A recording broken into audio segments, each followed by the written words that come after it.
Vor einiger Zeit habe ich meiner Kameraassistentin versprochen, ich würde ein Review machen von ihrem X5. Oder respektive von ihrem Vater, ihrem X5. Aber es ist ein SUV. Dann habe ich auch jemandem versprochen, ich würde ein Review vom Tesla Model X machen. Aber ich habe das Gefühl, ich würde vor Gericht landen. Und es ist ein SUV. Darum machen wir doch lieber ein Review von dem, wo kein SUV ist.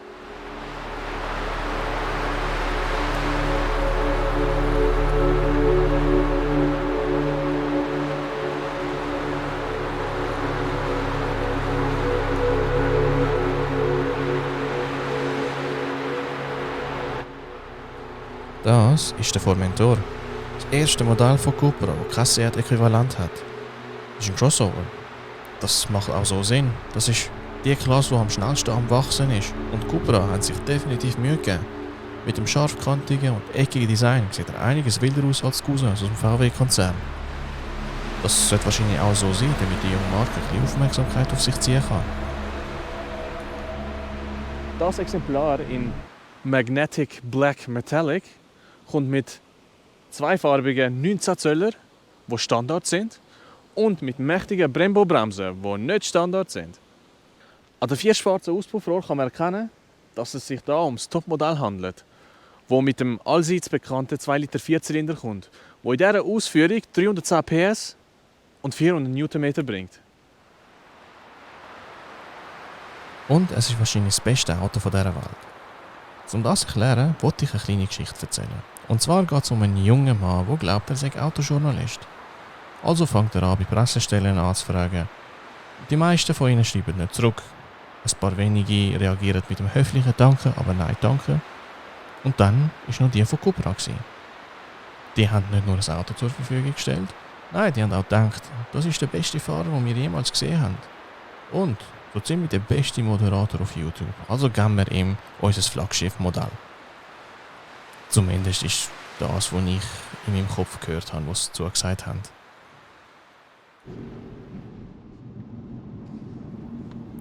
Aber auf dem Heimweg, nachdem ich das Auto aufgelesen habe, habe ich gemerkt, ich muss gar nicht mal so übertrieben höflich tun. Der Cupra Formentor ist ein richtig gutes Auto.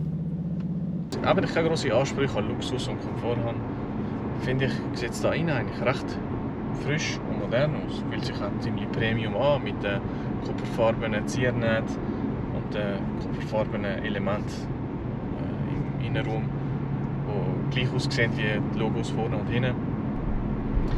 Etwas, was mir sehr gefallen hat, sind die lackierten Teile, die in genau gleichen Metallic-Grau sind wie die Akzente draussen. Das Lenkrad mit dem perforierten Leder fühlt sich gut an.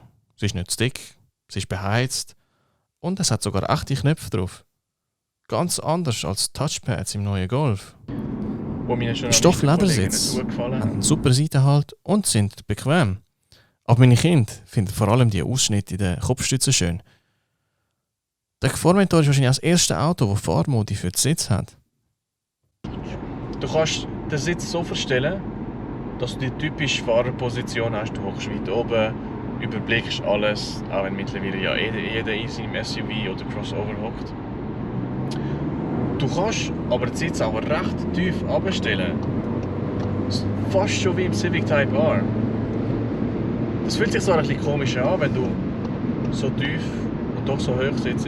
Oder hoch sitzt, obwohl du tief hockst. Aber wie wäre es mit dieser Idee? Die Hersteller sollen die Sitzposition Teil der Fahrmodi machen. Das heisst, wenn du auf Sport wechselst, versinkst du ganz langsam ins Fahrzeuginnere. Das wäre doch mal etwas. Apropos Fahrmodi, die kann man im Menü über den grossen Touchscreen frei konfigurieren.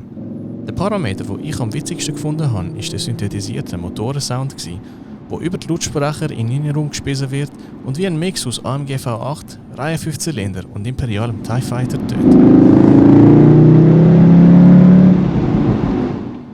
Wo wir beim Touchscreen sind, es gibt viele Sachen, die ich im modernen Auto hasse.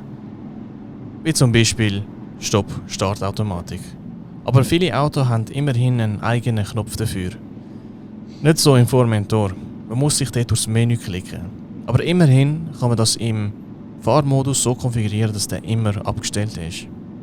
Etwas, was aber einen eigenen Knopf hat, ist die Traktionskontrolle. Nice! Darf ich das Ding mal zu einem Drift-Tag mitnehmen? Jetzt zum wichtigen Teil. Wie fährt sich der Formentor? Bevor wir aber loslegen, wollte ich noch erklären, dass ich nicht übertreiben will wie beim Touran. Es war mein Touran und ich liebe meinen Touran. Er ist halt wie ein Grossi, der unendlich Geduld mit meinen Kindern hat, wenn sie alles mit ihren Schokifinger anlangen. Oder auch mit mir, wenn ich das Gefühl habe, ich sei super witzig. Darum, heute tue ich nicht so, als wäre der Formentor ein Rennwagen. Ich könnte sagen, dass die Lenkung zu leicht oder zu schwergängig ist, je nach Modus. Ich könnte sagen, dass das Bremspedal ein bisschen zu weich ist am Anfang. Ich könnte sagen, dass ich Kurve nie durch zu schnell ins Untersteuern laufst. Oder dass aus einer Kurve raus der Motor ein bisschen eine Gedenksekunde braucht. Aber du kannst es auch so sehen. Du hast endlich eine Möglichkeit zum Bremsen mit dem linken Fuß zu üben. Aber eigentlich spielt das alles gar keine Rolle. Der Formentor ist kein Sportwagen. Er ist sportlich, ja. Und er hat ordentlich Dampf, wenn du ihm gibst. Aber er ist vor allem komfortabel und verschlingt Kilometer am Laufband. Aber wenn du mal von dem ganzen Frühlingsregen genug hast und du fährst bei einem Schneesturm den Pastor auf, dann zaubert dir das Allrad und das straffe Fahrwerk ein Grinsen ins Gesicht.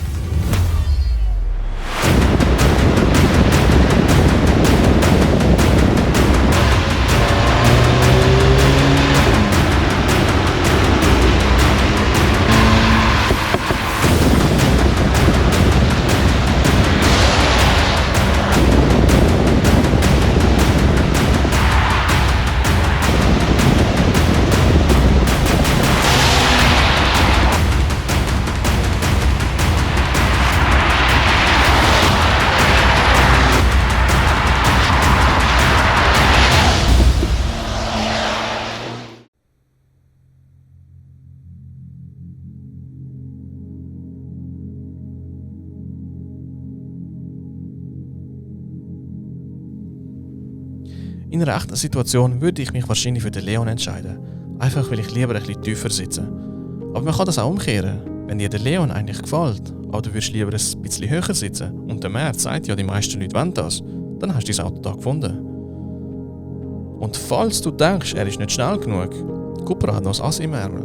Vor kurzem haben sie den VZ5 gezeigt, der mit dem 2,5 Liter 5-Zylinder aus dem RS3 kommt und 390 PS leistet. Wann darf ich den haben?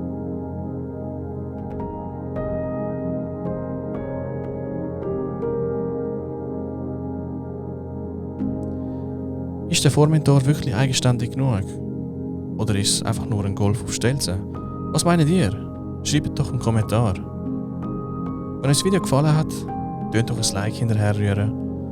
Und wenn ihr in Zukunft kein Video verpassen wollt, tönt doch auch gerade subscriben. Merci vielmals und bis bald. Ciao zusammen.